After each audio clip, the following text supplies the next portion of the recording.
অন্তর্বর্তীকালীন সরকারের প্রধান উপদেষ্টা ডক্টর মোহাম্মদ ইউনূস, মোটামুটি সবাই তাকে চেনেন।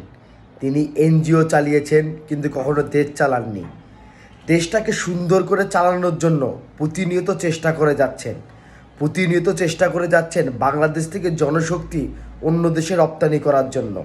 কিন্তু সেই মানুষটার নামে কত মানুষ নাকি এখনও কত ধরনের বাক্য প্রেরণ করে এই মুখ দিয়েই।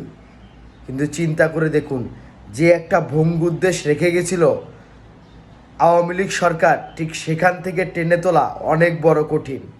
আমরা অনেক মানুষ তাকে সাপোর্ট করেছি জন্যই কিন্তু তিনি প্রধান উপদেষ্টা। হয়তোবা তিনি বারবার আক্ষেপ করে বলেন এই বাংলার মাটিতে আন্দোলন ছাড়া কোনো কিছুই সম্ভব নয়। তাকেও বিতাড়িত করার জন্য অনেক মানুষ আন্দোলনে নেমে গেছে। আপনি কি চান তিনি সরকারি ক্ষমতায় থাকুক এবং দেশটাকে সুন্দর করুক?